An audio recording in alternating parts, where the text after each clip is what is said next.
is Rose Zabel, and I'm interviewing my grandfather, Roald Hoffmann, who survived the Holocaust as a child in eastern Poland and eventually came to the U.S. in 1949. And you've lived in Ithaca since 1965. Yes, it's been my only job. And your mother was 3 weeks old when we came. So we look at her and we can see how long we have been in Ithaca. I'm very lucky that my one of my children and 2 grandchildren live in Ithaca too. I was born in a little town called Złoczów in Polish, and in Ukrainian now it's called Złoczów. It's a town about half the size of Ithaca, about that. 12,000 people maybe, about evenly divided among Ukrainians, Poles, and Jews. And the ethnic divisions mattered. The official language was Polish. This was Poland. The schools were Polish, though there were elementary schools in Ukrainian. And I grew up speaking Polish, grew up the first few years of my life there. I didn't stay very long. My mother languages were Polish and Yiddish. I was born in 1937.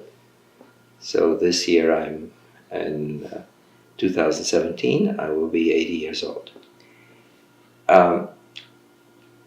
The war broke out in stages, first in 1939, and then the really bad period for us in 1941. So you can see from this that I was just a child, a baby almost, when the war broke out.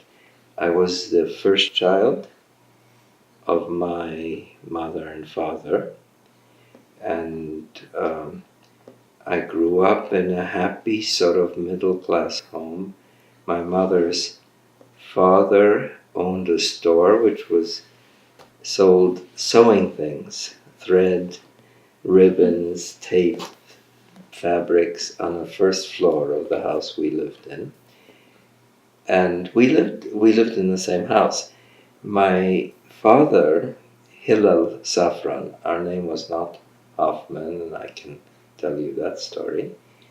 But my father, Hillel, was an engineer, a civil engineer, who was trained at a nearby university to build roads, bridges, things like that. My mother had some training as a school teacher, but I don't think she ever practiced. Do you remember anything specifically before the war? Just a few things. I said the worst part broke out when I was 4. So I remember chewing on a decorative plant, a house plant, as a baby, I think. And that plant was bitter sour, and I was crying, and my mouth had to be washed out. That's what I remember. So that was a bad memory. But a good memory was, at some expense, I think my parents or grandparents got me a certain kind of toy, which was an actual wooden car with pedals that you could sit in, that a small child could sit in. And what I remember was colored. Very bright red and yellow is what I remember about it. It to me it looked giant, but it couldn't have been very big. What happened when the war broke out? So, in 1939, the Nazis and the Soviets reached a callous agreement to divide up Poland, and so they did. And we came, being in eastern Poland. This town, Złoczów, was in southeast Poland, where I was born. Being in eastern Poland, we came under Soviet rule. So we had Soviet occupation, administration from 1939 to 41. It wasn't that terrible for the Jewish population, but it was for the Ukrainians. The Soviets had their own Ukrainians. They viewed the Ukrainians in our part as encouraging independence, and they really behaved very badly and killed many of them, which then later played a role in the Ukrainian siding with the Nazis during the war. Anyway, for us, really the trouble began in July 1941.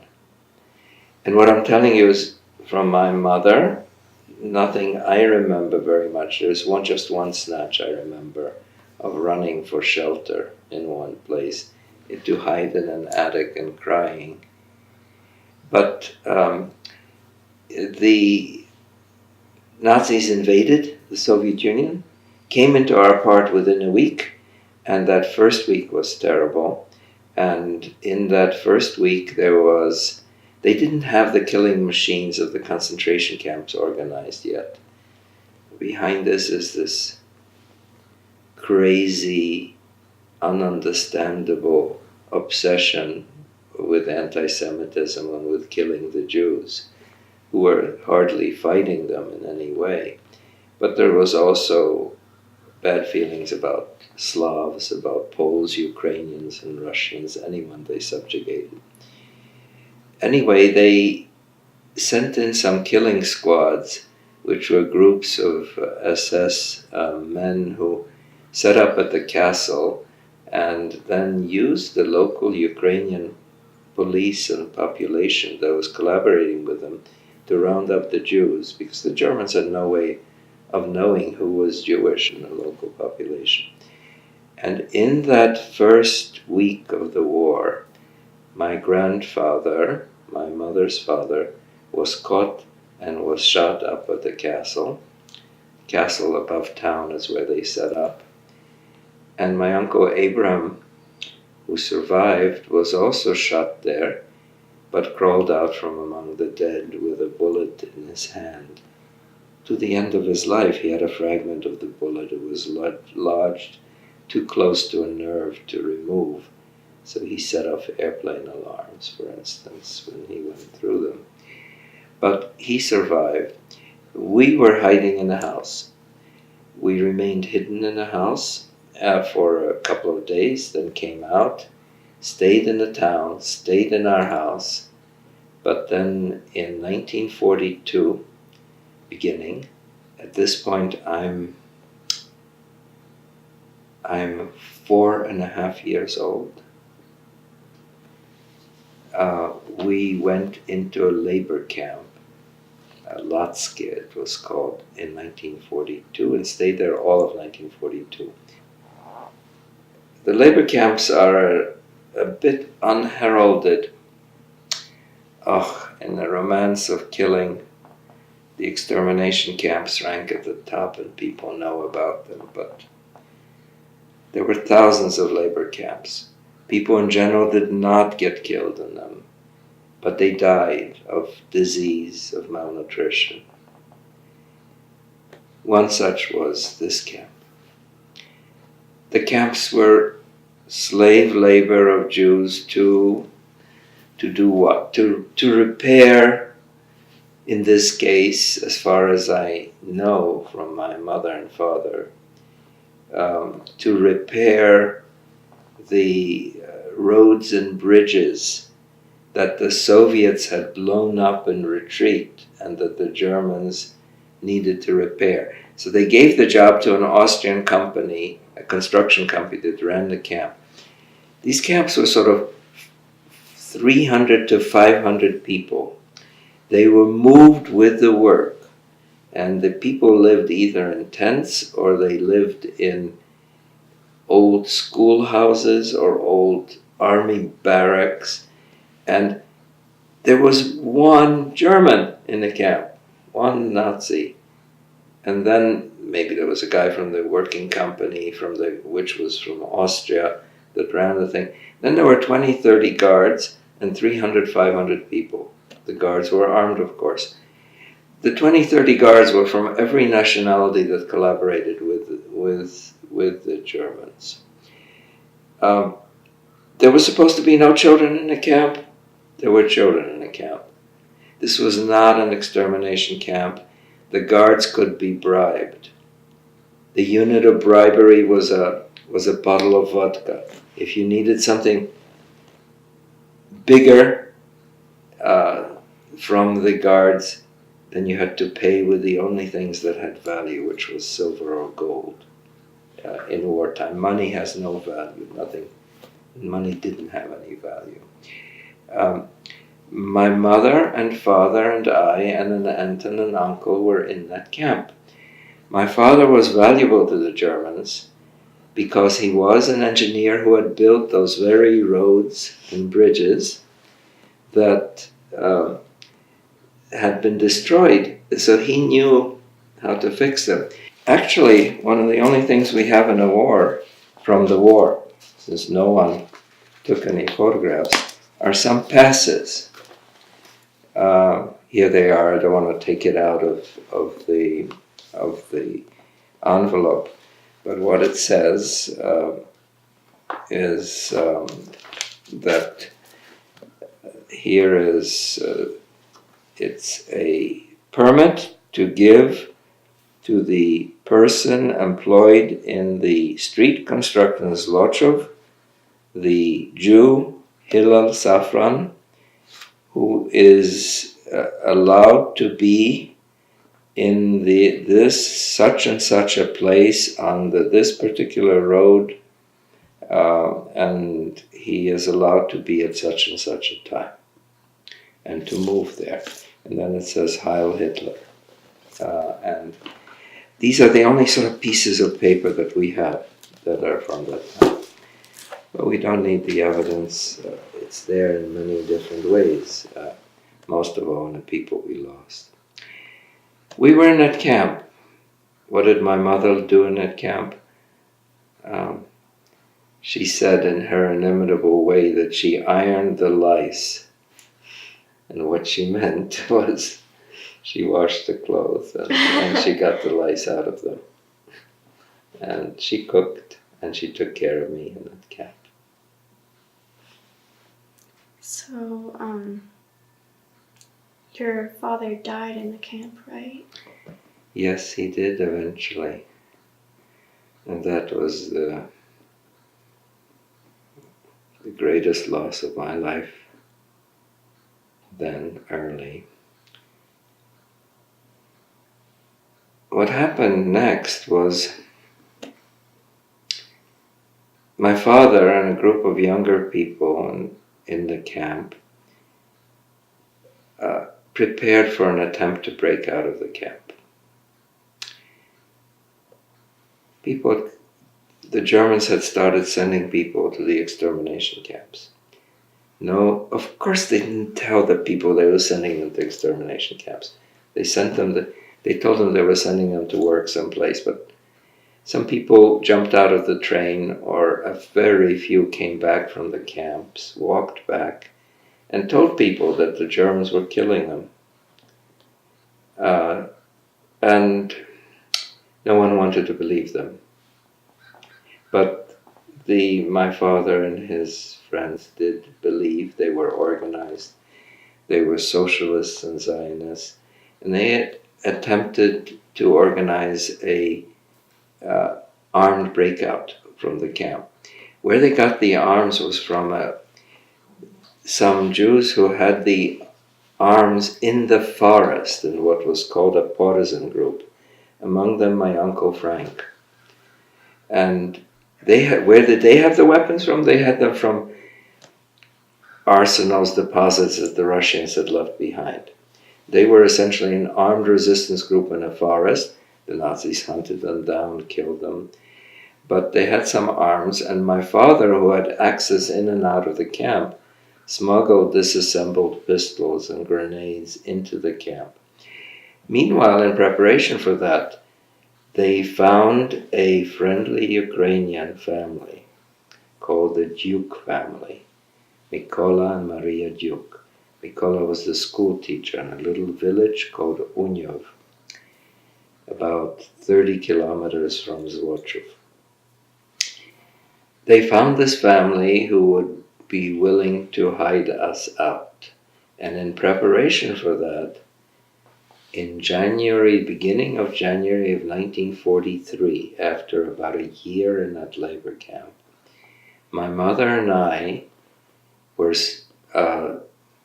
bought our way out of the camp with some money, some gold to the guards, and we went into hiding with this family. My father remained in the camp, and he occasionally even came to visit us in hiding. The idea was when they'd break out, the breakout kept getting postponed, they didn't have the weapons. When they'd break out, he would come and join us in hiding. But in June 1943, the breakout attempt was betrayed by nobody else than another Jew, and my father and another leader of the group were arrested, tortured, and then shot, all within about a day. Shot in Złoczów. And we found out about it because news came back to where we were hiding. We were in hiding when this happened.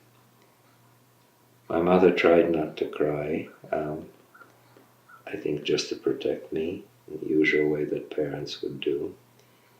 Of course she cried, and that was how we lost our father. It was actually after we had left the camp. So when I lost my father,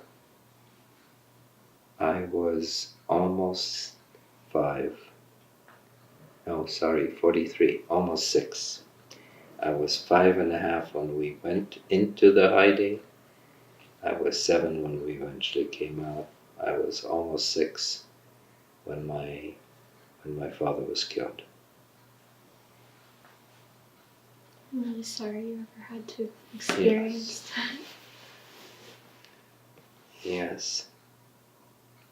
No one deserves to feel that way, have any of that happen to them. Yes, it's hard. It was hard. My mother, in the end, the losses were great, even though we were the largest surviving group in that fat town of Jews. Of the about 4,000 Jews, in the end about 200 survived. And those 200, we were a group of 7. And I was one of 3 children who survived. Children did not survive very well in those circumstances. But even in our case, what I lost was 3 or 4 grandparents. 1 in that first week in the war, 2 later, my father's parents were shipped off to one of those extermination camps. We think in early 43. We think we know which one. I lost 2 aunts, one on my mother's side, one on my father's side. They have your name, or you have their name. They're called Rose, Reisela. We lost, one uncle lost his wife and a child. Uncle, that was, and another uncle lost his wife. So there were terrible losses directly in the family. Only one grandparent survived. She eventually came to America with us, but died not too long after that. Back to when you were in hiding, why do you think the Duke family hid you? Because it must have been something that was dangerous for them. It was dangerous. Had the Ukrainian police or the Nazis found out that they were hiding Jews, they could have killed them, shot them. And the Dukes, Mr. Duke was a little bit older than his wife. Maybe he was 40 and she was in her 20s, late 20s. They had 3 children. The oldest of them was exactly my age. I know that because he's alive, and I'll tell you later. We keep in contact with him. But I actually played with him one time after the war. But that boy, who was exactly my age, 5.5 to 7, that boy later said that he didn't know we were hiding in the house. Wow. His parents didn't tell him, but that they wouldn't know. So I'll tell you a little about where we were in that house. But no, let me answer the question first. Why? So it was a great risk to their life. One, we paid them. But that's not the reason they hit us. We paid them in what? In gold, as I said, the only thing. Paid in gold coins. And when that ran out, in personal jewelry. My mother, whom you knew a little, kept to the end of her life a roll of gold coins hidden between the sheets in the linen closet. And I would occasionally find them. I was getting a new sheet for her. And I would say, "Mommy, why are you doing this?" And she said, "Well, it's good to have some gold coins around." And then I would say, "But Mommy, this is America." And she said, "You never know." So, and who could blame her? Yeah. Who could blame her? Those coins were the difference between life and death that time. We hid them. They hid us because they were good people. I think they felt that this was the right thing to do. It was a deep moral sense. And they did it. So I don't think it was the money. Let me tell you a little about where we were. It was a little village. It's hard to understand, but maybe sort of the size of Danby down the road here.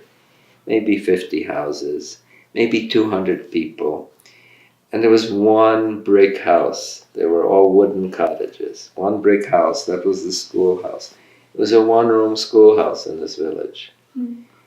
And the school teacher was the most educated man in the village. Actually, he spoke German. He had gone to the university, apparently, in Prague. He was the spokesman. He was sort of the head person for the village. Spoke to the Germans. And when you tried to find a place to hide, you did not do it in the city. You did it as remote as possible so that you would be in a place where the police wouldn't come often, or the soldiers or something.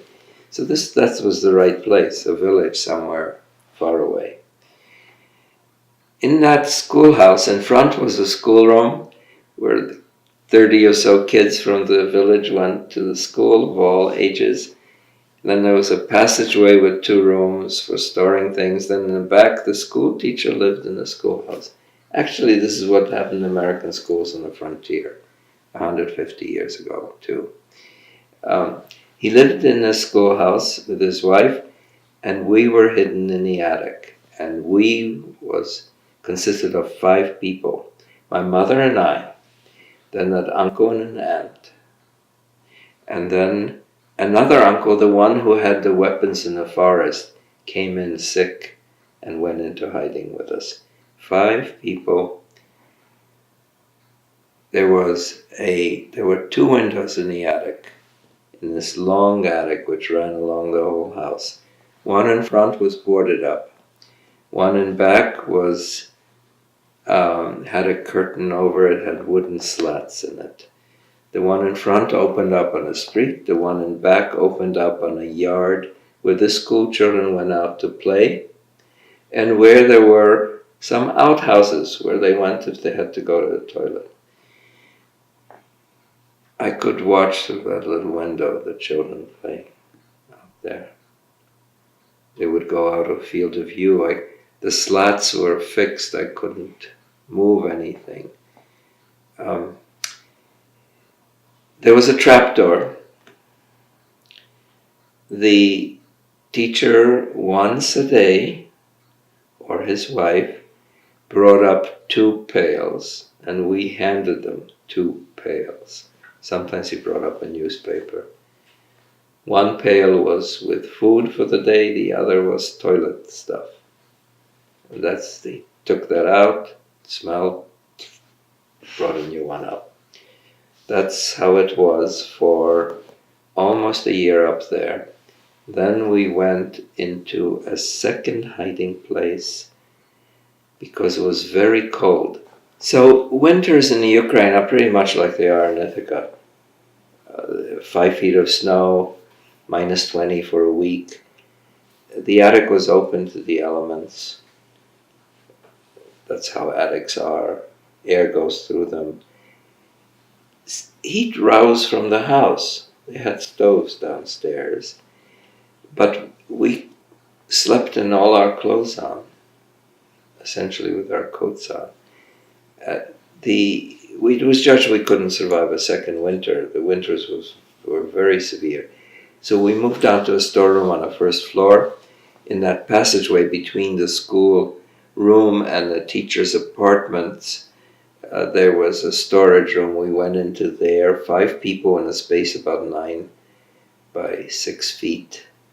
And there we remained for a few months, occasionally going back up to the attic. In that place, floorboard, we were much more exposed when we were on the first floor than we were in the attic. Exposed to what? Well, occasionally there was one policeman in the village. He might wander to the schoolhouse for no good reason. He might decide to look through the rooms. We don't know. So we actually dug out a hiding place. With Duke's help, my uncles and my mother and aunt lifted up the floorboards. This very simple construction, no foundation. There was just earth under planks. Dug out some earth. He took the earth out in pails, Duke, outside, and dumped it. And they dug out a space which was like a grave. It was 6 feet deep. And in that, we couldn't stand, but we could put a bench and 5 people could just sit on it. And if there were danger, like a policeman, we would quickly get into that space. Duke would move the floorboards on top, would move a cupboard on top of that, and there we would stay for 5 or 6 hours or whatever was needed. I actually remember, you know how one remembers smells sometimes? What I remember was nothing bad. It's the smell of the wet earth in this place. It's the smell of earthworms. That was a different smell, and I remember that because we would sit there for hours. But also, you can see that the trust that we had to have in Mr. Duke. Yeah. We were totally at his, not his command, but